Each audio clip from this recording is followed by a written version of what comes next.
your love, party people. It's the BKMC, the MCEO, the Little Lebowski Urban Achiever, Talib Kweli. And once again, we are live from my hotel room in Vegas because we are on the run, but we still got to get it done. Shout out to Nas, shout out to Wu-Tang Clan, shout out to De La Soul. We're in a New York State of Mind tour.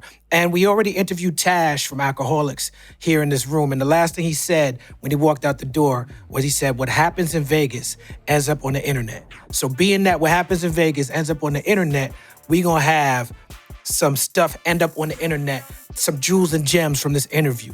And for this interview, I want to start out specifically by saying peace to the nation of Gods and Earths, because we're gonna get into that. This artist that I got to my side that I'm about to interview, he's from one of, if not, the greatest groups of all time, the Wu-Tang Clan. I've been touring with Wu-Tang Clan on this New York State of Mind tour. Every night on stage, Method Man from the Wu-Tang Clan says, fuck what you heard, fuck all those lists. Wu-Tang Clan is the greatest hip-hop group of all time. And then he comes and whispers in my ear and says, and Black Star. And he goes up to De La and says, and De La Soul. But I believe that is an argument that would be hard to disagree with, that Wu-Tang is the greatest of all time. This artist was born in Brooklyn. Like myself, he's a lyrical samurai. Like myself, his first verse that he ever put together in a serious way was on one of the greatest hip-hop albums of all time, 36 Chambers. If your first verse makes it to an album like 36 Chambers, you know you destined for a career in hip-hop. He soon came with his solo project, No Sad Date, a project that showcased his unique blend of lyrical mastery and introspective rhymes. I really love this project. We're gonna get into it. I love how he respects the Queens, particularly in his music. In 2006, he dropped Made in Brooklyn, a homage to Brooklyn, where we both from. Street Corners, my joint. You got beats for MF Doom on there. You got Pete Rock is on there. It's crazy. He took another turn introspectively with Selling My Soul in 2012. Shout out to Knife Wonder, he's on that. Then in 2017, Loyalty is Royalty dropped. Throughout this man's career, he has been known to be profound, to be the heart and soul of the Wu-Tang Clan. He takes a more laid back, backstage stoic approach, like a more serene approach. Kevin Powell, who's a good friend of mine, who used to come into the bookstore when I used to work there, became one of the greatest hip-hop writers, once said, in a clan of lyrical swordsmen, Masta Killa always stood out as a silent samurai. His verses often slicing through the chaos with precision and depth. Right now in Las Vegas, we have Masta Killa from the Wu-Tang Clan, Jamel Arif, the High Chief, in the place to be, the Brooklyn Master Craftsman. How you feeling, baby? Great, brother. Thank you for having me, brother. Noodles is in the house. Yes, sir. Were you a fan of Once Upon a Time in America? Definitely. I know that the Wu-Tang is known for the gangster films and being inspired by them. Right. I think Once Upon a Time in America, that's like, if you know about the gangster movies, that's like an album cut. Scarface is a hit single. Right. Once Upon a Time in America is a deep album cut. True indeed. I can agree with that. You know what I'm saying? I believe that, Robert De Niro played Noodles. Indeed, he did. And the energy in which he carried in that movie, I could see why they called you Noodles. You know what I'm saying? Right. No doubt. Now, I'm going to start off by talking about Triumph. Mm-hmm. Because one of the greatest moments in my hip-hop career is touring with Wu-Tang and Nas and De La on the New York State of Mind tour. And when y'all performed Triumph, y'all have graciously invited us to come join the stage with you. Yes, sir. And, I'm somebody who, in 1997, 98, right, when I first started putting my demo tapes together, no, earlier than that, like 95, 96, right, and my first pictures, I have on, like, promo pictures. Do you know Makiba Mooncycle? I'm not sure. Okay, and my promo pictures with Makiba Mooncycle, she used to be Prodigal Son's roommate. Okay. Back in the day. Okay. Me and her had a group. Okay. And I have on a Wu-Tang shirt. Like our first original Wu-Tang shirt. Right. Because at that point, I didn't know what Wu-Tang was about to be. I just wanted to show people that I spoke the language of hip-hop. And Wu-Tang spoke to that. Right. Now, going from that to being in arenas, throwing up the W, right, I feel like I'm in the Wu-Tang when I'm on stage with y'all. And I want to thank you for that because it's very gracious of y'all to invite us into that. You're a part of it, Talib. When you see us, you're only seeing hip-hop. Hip-hop is not ours. We're the seeds of it. You know what I mean? And we're just striving to give back for those who follow what we were inspired by. You know what I mean? So, I just want to put my best foot forward and put my fingerprint on it every time. Yes. So those who are listening or those who are watching will always get something to be inspired by, because I was watching it. I'm a fan of it first. Yeah. The vibration that, came from the block parties of Brooklyn. We just want to put that down. So, you're very much a part of it. It's just hip hop. You know what I mean? This is just our expression of it. I'm glad you mentioned block parties, because performing that song, it feels like the block party energy. Right. You know Definitely. Now, your verse on that is a powerful, everybody's verse, that's what makes the song so beautiful, is that everybody's verse is so powerful and everybody's just in a different chamber with their verse. Right. And your verse, you say one of my favorite lines of hip hop of all time, the dumb are mostly intrigued by the drum. I think I know what you mean when you say that, but can you break that down? The first thing that usually intrigues, most party people at the jam is the music, is the beat, you know what I'm saying? And very few will then take it to the lyric and start to dissect and absorb that, you know what I'm saying? It's the vibration that intrigues, even if, you might not be as far as that lyrically sharp, but that beat, that's what we heard for blocks away. Right. You know what I'm saying? Even if you didn't hear anybody on the mic, you heard that beat blocks away. And that's the jam.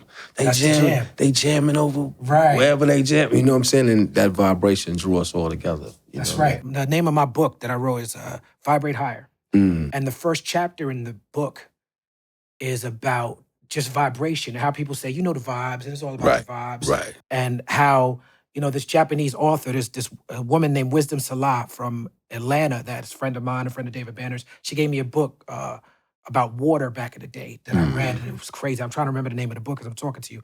But there was a person, a scientist who did an experiment, a scientific musician, I can't remember his name, playing different music and watching how the water vibrated to the music and just making conclusions from that. Right. And in the book, I talk about being on stage with De La Soul, because I went on Spit Kicker with them back in the day. Y'all killing it too. Thank you. Killing Rest in that. peace to Dave. Yes. And on the song Stakes is High, which is a sample of James Brown and Maceo Parker and them and Fred Wesley and them, they say, when we say vibe, we want y'all to say vibration. Stakes is high. And so for us to start the show like that, and then we end with triumph, it's like, it's all about raising the vibration. That's right. And that's why every part, every component that's a part of it needs to be standing on that stage at that time. At that time, you're right. You know what I'm saying? I'm sad that this tour is going to end. I mean, I know that the end is just the beginning of something new, but I'm like this. I've had the time of my life. Definitely. Now, also on stage, when you come out, RZA does this thing where he introduces everybody, but he doesn't introduce you by name. You get introduced by your verse. Right. Because it's like you have one verse on that album. Correct. And this is the first verse you ever wrote.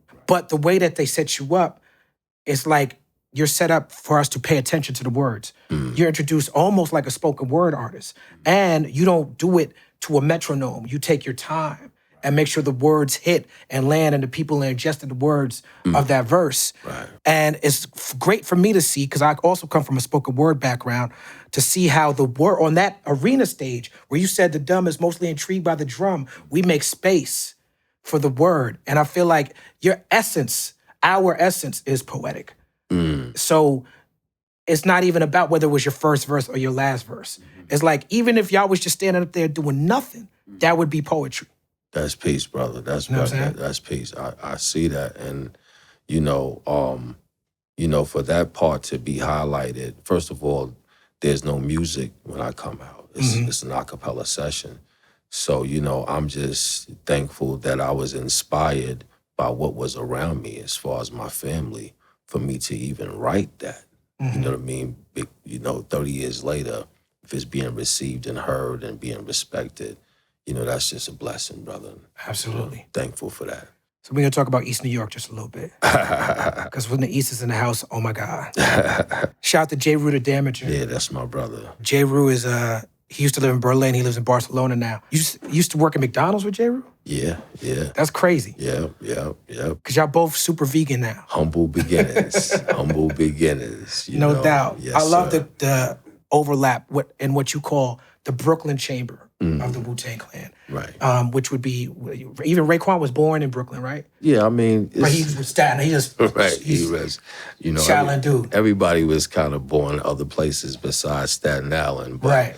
I think Ghost, my brother Ghost, is the only born and raised member in Staten Island. Of the clan. Yeah, he's truly a product of that environment. Definitely. But you got, of course, Jizza, you know, growing up, Yeah. you know, the Bed-Stuy area, Jizza, RZA, you know, Dirty, that beat for East New York House. Yeah. That's MF Doom, right? Yes. Man, rest in peace to Doom. Oh, man, miss him. How did you get involved with doing that song? Oh, man, Devin from Nature Sounds. Oh, shout out to Devin from Nature Sounds. Look at my Liberation t-shirt. Liberation is now on Nature Sounds, the vinyl and CD. Right. And we got the DSPs coming in a few months. Right. But me and Madlib's project is on Nature Sounds as well. No doubt. So that's how the connection came, you know, originally. But Doom, he was a great talent, man. Great talent. Great. I wish I could have got more work in with him, you know. But, yeah. Word up. Rest in peace to Doom. Now, I heard you on an interview talking about, you know, your verses, you're using words that a lot of people never heard before. You delving into subjects and broaching subjects that you don't usually hear in hip hop. And I heard you say that it came from your mom having you travel a lot as a child. Is that I'm a fan of traveling. Right. That's to me the best education you can get is traveling the planet. Right. I mean, I was blessed to say that, you know, for the summers, you know, my mother would always, her parents are from South Carolina. So I wasn't, you know, just gonna stay, and I would love to, you know, all my friends are here, we get out of school, it's summertime in Brooklyn, I would love to, but no, you're gonna go down south. And, like the Crooklyn movie. Exactly. Yeah. You know, with your grandparents, but that gave me a beautiful balance of things, of life, you know what I mean? Experience, you know, from just living, you know, it gives you wisdom. And, you know, when I'm writing, like I said, I'm thinking about everybody who inspired me. I'm thinking about if Talib is gonna hear what I'm saying right now, I want him to respect it. Everybody that I respect, from anybody in the game, Rakim, Kane, KRS, anybody in the game that I listen to, Melly Mel's, everybody, I want them to know that I'm taking this culture serious. Absolutely. You know what I'm saying? And I want to say something that they're gonna respect, everybody that I respect in the game. So if you have an opportunity to say something to the world, you should say something. Yeah. You know? You're talking about artistic accountability and having something to say. You're using words like culture. And this is foundational to being hip hop, I believe, because of the influence of the Nation of God's Earths. I don't think that there's anything, when it comes to spirituality and content-wise, there's nothing that's more influential over hip hop. Well, I would say just in general, I mean, there's nothing more influential than someone telling you who you are internally. Everything from there, I mean, that's the ultimate inspiration. We can learn everything else, even if they give us 1 month of Black history in school, but they never tell you who you are. The knowledge yourself. Everything starts from the knowledge. That's to know, to look, listen, and observe, and also to respect. Re is to do it over, and spec is to look again. So we can never stop knowledging. Knowledge is infinite. Knowledge is infinite. So it all starts from there. And once you know self, it's just building.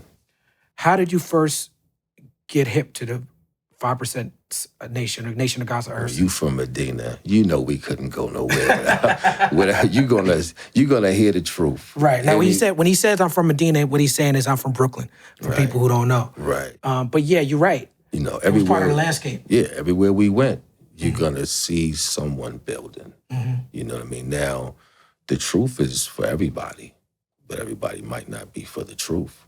So it's up to you to see yourself within the truth and add on, you know what I mean? So, you know, and still to this day, you know, it's there. Yeah. You know what I mean? It's for you.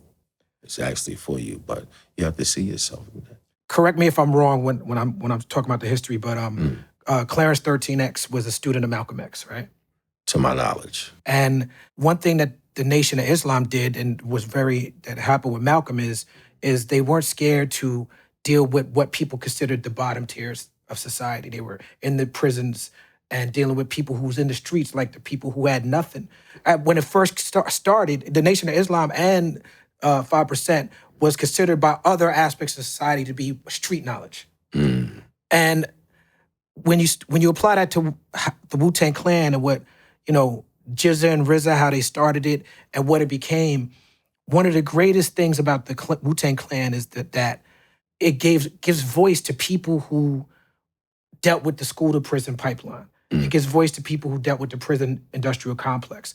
When the Wu-Tang album first dropped, You God wasn't able to participate because he was locked up. That's correct, right? Indeed. And then Kappa was similar situation. Yes, indeed. So the fact that you got people started out where literally starting out from being in jail to now people are able to not just have lives for themselves, but also create lives for the children. Indeed. Is a beautiful, beautiful thing. Definitely. On the song A Better Tomorrow, you specifically talk about this sort of jail looming over everything. Do you have any thoughts on just the school to prison pipeline and how people in those situations could maybe avoid the trap of jail?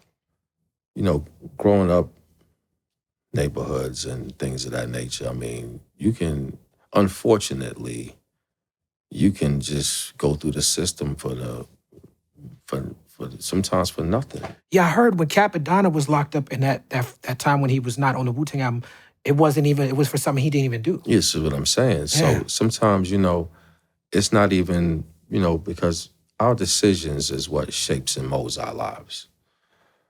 But sometimes it's not even your decision that could lead you on a path that, you didn't even have anything to do with. If you're That's thinking true. about prison, you know what I'm saying? Because, how do we get there?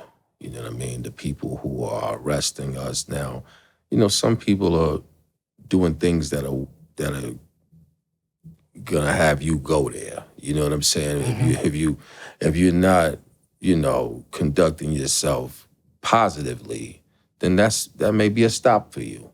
Right. But I'm just saying, you don't necessarily have to be doing something negative to end up going through a system situation. Exactly right. You're talking about these systems that are designed to trap us, even when we're doing good. Exactly. Yeah. Exactly. Now, your relationship with Jizza comes through True Master, right? Yes, yes, that's my brother, but we met through our mutual brother, which is True Master, yes. True Master's amazing. Yes. What's the joint? Y'all Been Warned, and he did Fish too, right? Yes, he did. Man, some of my favorite Wu beats. Of course, all respect due to the Abbott, but True Master is a beast. Yeah, he's a beast. ill. Talk about Jizza and his importance to not just the Wu-Tang Clan, but to hip hop and its culture in general. Well, that's my brother, you know what I mean? And, my brother, Allah Justice, he's always been a beautiful, shining example of the truth. I've heard many brothers quote lessons, but he was a brother that was more living it. That's an important distinction. You know what I mean? Than actually just quoting, you know what I mean? Now, if there's something to apply that enlightens us or educates us on whatever we may be building on, then that lesson may apply. Yeah. But if we are just quoting to say we memorized something of education, a seed out of season bears no fruit. And that's a brother that I always saw that was walking it. And he was a shining example for me because I saw how to now apply what I knew. Right. You know what I'm saying? So, yeah. Peace to Allah Justice. My 3-year-old son named Justice right now. Now, your bond, I feel like, with Jizza has been strengthened through chess. Yeah. Anyone who's been paying attention knows that you and Jizza is chess dudes. Now, particularly in Brooklyn, you got these teenagers, Jessica Hyatt, Rochelle Ballantyne, James Black Jr., Omar Cunningham. I believe Joshua Cole is also from Brooklyn. If he's not from Brooklyn, he's definitely from New York City. Right. But there's something in the water in Brooklyn that makes young Black teenagers turn to chess. What do you think that is? Oh, man. I mean, when you absorb the game of it. I mean, it's first of all, it's life, and you know, one thing chess, the main thing it teaches you is patience. You know, it teaches you responsibility. Don't touch anything. Don't move anything unless you're sure, because you know that's why the king on the board moves one square at a time. Because one square at a time means I must knowledge before our wisdom. Yes, indeed. RZA plays chess too, though, right? Oh, yeah, definitely, yeah. Bobby Digital. Can you share with us your unique perspective on the genius of RZA and what he was able to accomplish and bring together? Oh, man, we call the RZA the Abbot. You know what I mean? I mean, all of our unique expressions, he allowed basically for the world to absorb and be heard.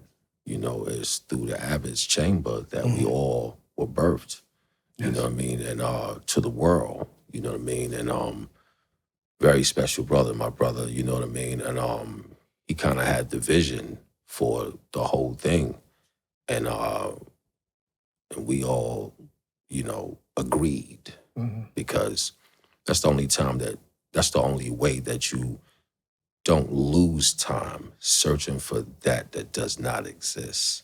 You have to agree. Yeah. And then live that. I know that the TV show is really his thing and is helmed by him.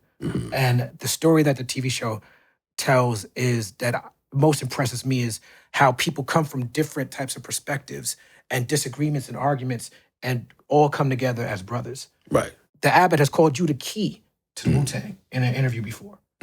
So being that you the key, what do you think is the key to keep everybody on track, knowing that that W is the collective is bigger than the individual? The key is always building. Build bonds understanding. That's clarity. Yeah. You have to build. Yes. You know, we're brothers. We're gonna go through things. You know, there's no family that's exempt from going through real life situations. Whether it's your physical brother, your mental family, but you're gonna go through different chambers. Yeah. But building is always the key. Yes, The transparency to come together. Let's build, brother. Yes, indeed. That's the key. You guys said on one of his albums, he said, yeah, I might talk about my fucking brother, but that's my fucking brother. If you talk about my fucking brother, I'll punch you in your fucking face. That's like one of the intros. You know, God, that's my brother. I love him. You know, my description of him when it comes to our family, if we were making a soup, he would be the garlic. But garlic is good for you. That's right. You need it. You know what I mean? But the taste may, but it's good for you. Right, but it's crazy because garlic also scares away the vampires. That's right. And, you know, when you're younger, you don't want to be dealing with garlic. You don't want to want the garlic smell and this and that. Right, but when you get older and you start getting on your health and wellness, you start buying garlic in pill form. Exactly. Because you need it. Exactly. And that's my brother. I love him. No doubt. Yeah. Your solo album, the first solo album, No Said Date. It's not just an album for me, it's also an experience. Thank you. A very good piece of work. Silverbacks, Jizza and Deck. I mean, they went crazy on that. That's another True Master track, by the way. That's True Master. See, that's what it is. I'm drawn to those tracks. Yeah. DTD. Yeah. That's a law of mathematics. Word up. Yeah. With Ray and Ghost. That's a great one. Yeah. Whatever got Street Life, who I feel like is an underrated MC. Right. Yeah. And my brother, Prodigal Son. Yes, sir. Now, when I was a teenager, trying to figure out my way in this hip hop, Makiba Mooncycle was my best friend and my manager. And she was living with Prodigal Son. Okay. And when she was living, that was a Park Place and Franklin over there. When she was living with Prodigal Son at that time meant living with Sons of Man. You know what I'm saying? And living with Sons of Man at that time meant living with Seven Universal. And it meant living with, you know, Shabar, Analah's son, rest in peace to Allah's son. So it's like I was immersed in all of this Wu-Tang world of the gods and the earths at that time. Shout out to Prodigal Son, he's such a good dude. Good brother. But the DDT track on that album is dedicated to the women. Queen is dedicated to the women. Love Spell, dedicated to the women. I think that your love rap romance bars is underrated. Do you agree? I don't know, brother. You gonna let the people decide? I'll let them decide. But I will say, you know, rest in peace to my old Earth who's transitioned.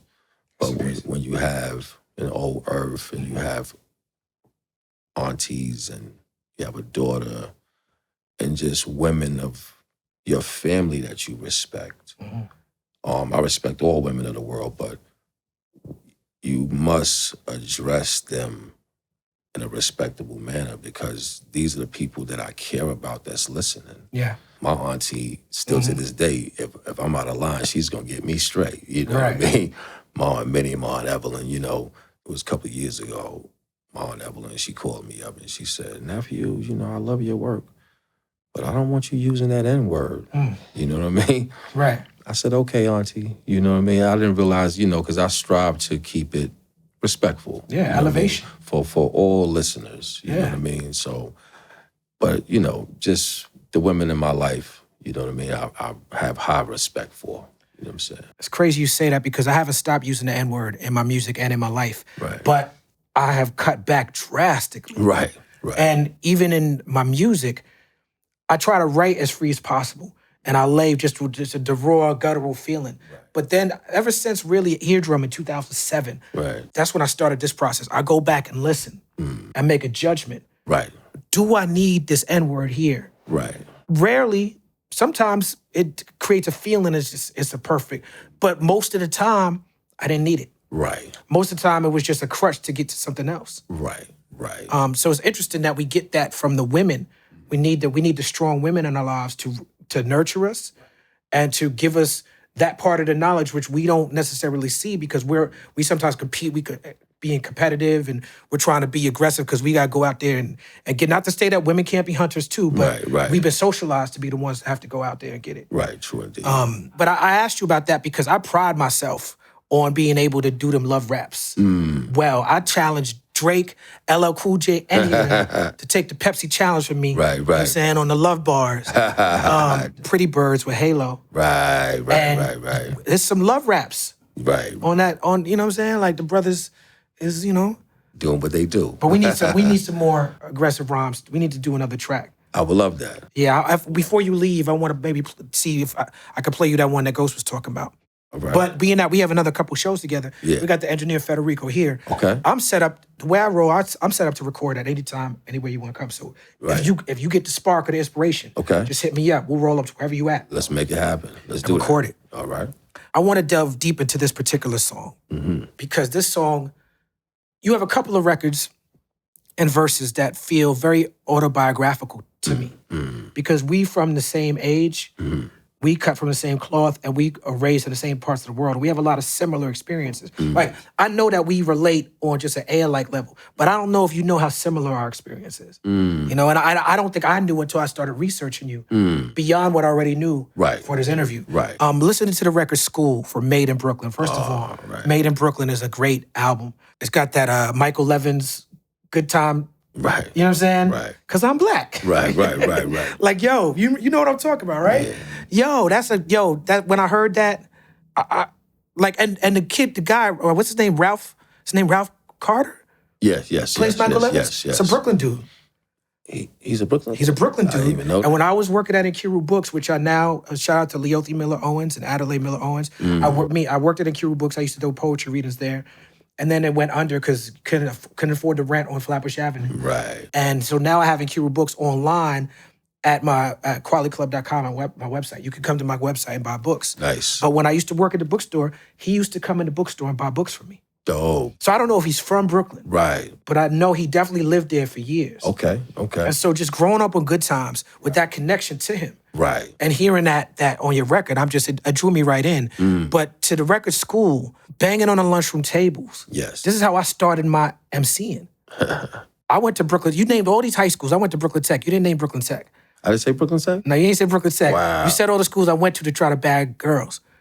Sarah J. Hale and all that. Right. You know what I'm saying? My mom's went to Erasmus. Wow. You know, like Michael Rappaport went to Erasmus too. Okay. But I went to Brooklyn Tech. But the banging on the lunchroom tables. Did you see Michael Rappaport's documentary on Tribe Called Quest? I think it was years ago. I think I did. There's one scene where Q-Tip goes to Murray Bertram High School because him and Ali Shaheed went to Murray Yes. Bertram. What was the name of It was called I saw that. I forget what it was I called. I saw that. But there's a scene where Q-Tip is like, he's in Murray Bertram. He's like, Yes. they go into the desk. He's like, yo, these desks weren't just for learning. Right. We used to Yes. bang. And when I Yes. saw that, I'm like, yo, Q-Tip, because he came out before me. Right. So I'm thinking that he's always been a superstar to me. Right. I'm not thinking he was in high school doing what I was doing. Right. You know what I'm saying? Right. Yeah, but hip hop was everywhere, or at all times, and we were a product of our environments and the music. So when we were in the lunchrooms and stuff like that, that's what we were doing.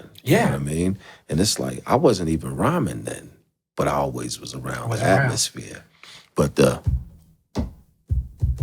right. That's When you said I used to bag girls at Tilden, Brooklyn Tech was 2-3 blocks from Tilden. Brooklyn Tech, yes, downtown. So I used to cut. This is my routine.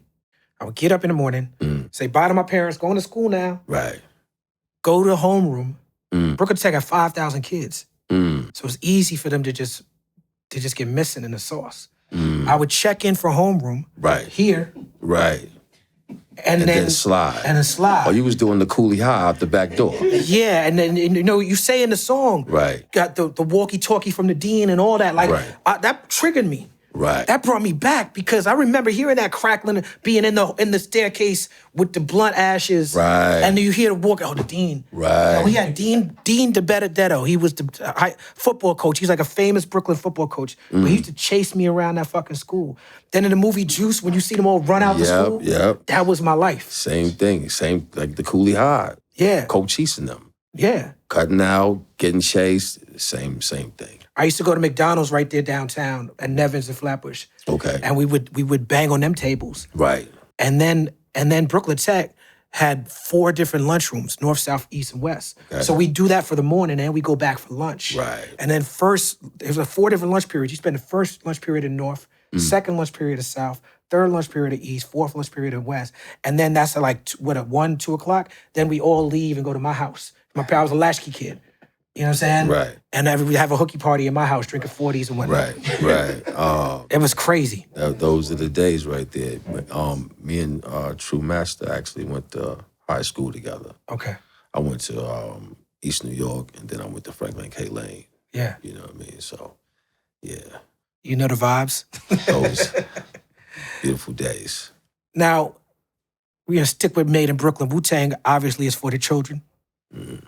Rest in peace, ODB. Well, tell me about your relationship with ODB because you have him on your records. You're on Snakes. Right. You know what I'm saying? I know him being from Brooklyn, there was probably a closer relationship, but get into it. Yeah, I mean, that's my brother. You know what I mean? And scientist. Yeah. You know what I mean? And I can say that I got something when it came to the art form of this MCing. I got something from everyone within the crew. His jewel to me was to be free. That's a good one. Be free with the style. Just let it go. If you write it and you wrote it like this, but when you deliver it, that's why he would say the same rhyme 3 and 4 times on the same album. That's right.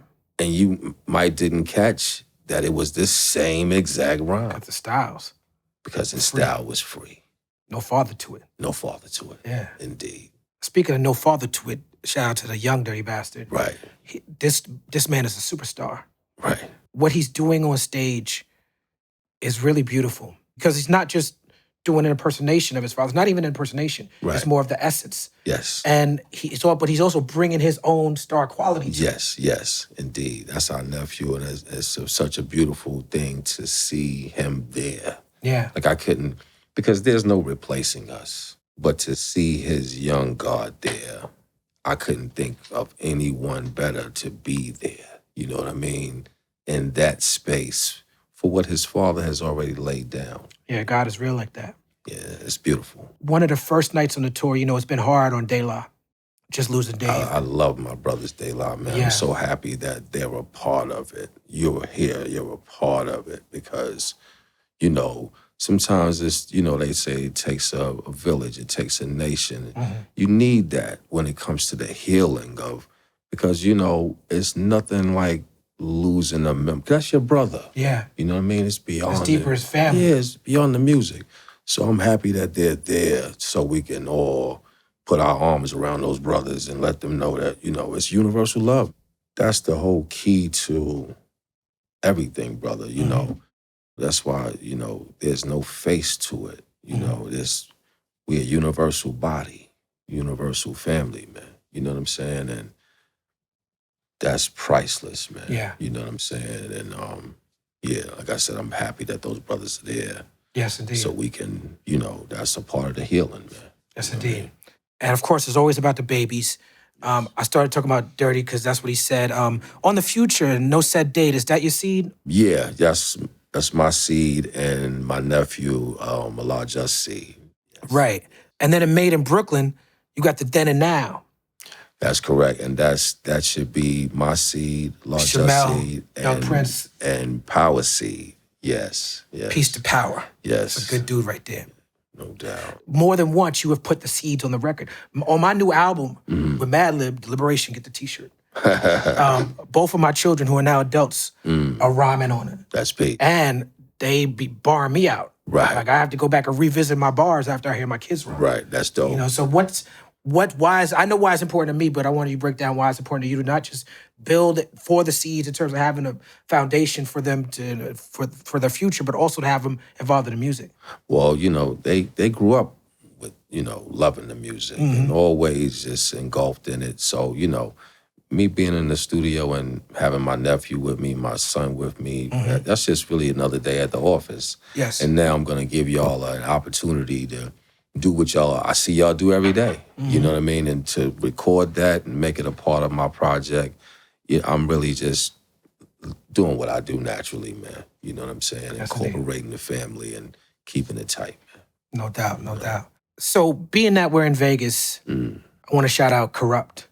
Oh, my man. Who's on your Selling Corrupt My Soul. Gotti. He is. I just tried to call him, and I have the bunk number. So I need to get the right number. Corrupt. I need to. Nah, that's the right joint. He just, how it be. Oh, that's what I probably need to try again. I was in the wrong area or something like that. Another record, I said that the school felt autobiographical to me. Another record is The Things Just Ain't the Same. Feels like that for me as well. Thank you, brother. Thank you. These are beautiful records. Thank you very much. Tell me about your experience working with Knife Wonder, because I know he produced a bunch of joints on that album. Yeah, Knife is an incredible producer, man. If you're an MC, you cannot be an MC and say you don't love Knife Wonder production. He's going to have something for you. And I have so much respect for Knife. When I first met Knife, he gave me like a batch of beats. It was like 16, 20 beats. But I didn't hear anything. But I'm like, damn, how the fuck, how am I going to tell Knife Wonder I don't hear anything out of 20 joints? But I had to be real. Knife was like, oh, you didn't hear nothing? You on tour, right? Okay, y'all coming through NC? I'll see you in MC. Met me on the tour, came to my tour bus, and dropped another 40 on me. That's how it's done. I said, okay, Knife, thank you. You know what I'm saying? And our process started from there, and we've been tight ever since. You and me are on a joint because of Knife. Indeed. Yeah. Indeed. Yeah. Now, loyalty is a big thing. Loyalty, though, it has to be, just like anything, it's a tool. Indeed. Like Serato is great if you already have the skills to DJ.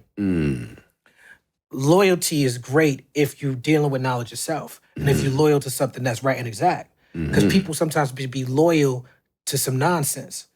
And just the idea of, I'm loyal to it because it's my neighborhood or it's the homies or whatever it is and that. Right. But then it's like, it's kind of could be enabling bad behavior. But when you're loyal to the right things, that loyalty becomes royalty. Indeed. And Loyalty is Royalty is a great project that you dropped 2017. Thank you, brother. Calculated is amazing. Thank Thank you. Down With Me, it's amazing. Shout out, you have a couple people who passed away on that project. Rest in peace to Prodigy. Indeed, Prodigy, respect. Tell me about working with Prodigy. In this business, in this game, you know, I got so many people that I love and admire for what they do. You know, I don't know if I'll ever get to work with them all, but he's one of them that was on the list to work with as far as artists that I love. And, you know, it was a beautiful experience. I'm glad we got to do something before he transitioned. Yes. And, you know, great brother, great MC, music, legendary, Mobb Deep, respect. You know what I mean? Indeed. Yes, sir. Now, another connection we have, I don't know if you're aware of this, but first of all, rest in peace to Sean Price, who you also have this record. Indeed. Sean Price and me did a song. The name of the song is Palookas. Okay. And the hook is, you ain't got a verse better than my worst one. Right. Sean Price, mad nice, respect that. My worst verse sound like your best rap. The bars that from my song, right, he then takes those bars and uses them in your song, 2 of the bars. So it's like a callback, right, to connect your song to my song. Dope. And, you know, another beautiful brother, another Brooklyn, yes, you know what I'm saying, foundated. Now, you know, sometimes, you know, we can't predict the path of one who might be traveling, you know, right beside you, right? I'm in the studio. Shout out to my brother P.F. Cuttin. Shout out to P.F. Cuttin. You know, we in That's the studio. Brooklyn. Yeah, we in the studio one day in East New York. Sean Price just pops up, comes through. Oh, it's divine like that. Yo, God, we ain't do nothing yet, but we gonna do something today. Right. You know what I'm saying?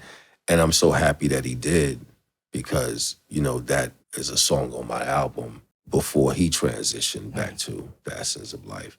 So I'm just happy that I got to work with both of those brothers. You know what I mean? Another legend, you know what I'm saying, in his own Word right. up, peace to the gods. Yes, sir. Now, I've heard you shout out Rusty Jux before. That's a good dude. And Boot Camp Clik, that's like, it's deeper than cousins. That's like my extended family. I'm not officially a member of Boot Camp Clik, but I kind of am. Right. You know, and Buckshot and Drew Hard, these are my brothers right here. Right. Wu-Tang Boot Camp album. Do you think that'll ever happen? Well, first of all, trying to even get a Wu-Tang album.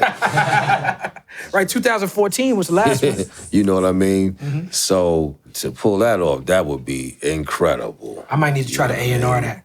I might need to try to silver rings that up. You know what I'm saying? Like, just collect verses and just put them together. But yeah, you know, so, you know, that would be an incredible project. I know Meth and Rock got a special connection. Yes, You know what I'm saying? yes. And I feel like I heard you shout out Rusty. When you did that, I was like, this is a thing. This could be a thing. Right. No, those brothers are, you know, same thing. You know, they've been there from the foundation, been there from day one, you know. Guest verse from J. Rue and guest verse from me. Yeah, brother. I mean, you know, it's like we've all been right there, like, since day one. But everybody's just on their own paths and journeys, which is the same path, but just taking out. It's like, okay, you might take the L, I could take the J, he could take the A, but we gonna meet at the junction. Yo, that's very specific New York references you just made. Yeah, you know what I mean? So, it's always been that. And when you say junction, you mean Broadway Junction, because East New York. I'm from Flatbush, and we dealt with our junction had numbers. Right. 2 and 4, and 2 and 5. And Right. Yeah, but yeah, man, you know, all those brothers, man, beautiful brothers, and, you know, it's still doing it. Matter of fact, I just saw Tech and Steel, nice and smooth, Dana Dane, a few brothers. Where was I? I think I was in Tampa, and they did a nice show, man. It was good to see those brothers, you know. It was the after party for our tour. Right, that's what it was. right. Shout out to DJ Sandman. Yes, and I fell asleep early. I was planning to go. That's where I remember I was planning to go, so I'm gonna get this quick disco nap in. Man, and I woke up and it was over. Yeah, that was a good one though, brother. Okay, word. I missed it. Thank you, damn. I missed it. Now I got FOMO. Yeah. You know what I'm saying? Yeah, that was a good one, man. Now, the title track of Loyalty is Royalty. Another ode to the sisters on that. Shout out to Rapping is Fundamental. Oh, my brother AB. Yes. Easy Mo B. Shout out to Easy Mo B and AB. Now, people don't know. Like, I'm from the video music box era. Right.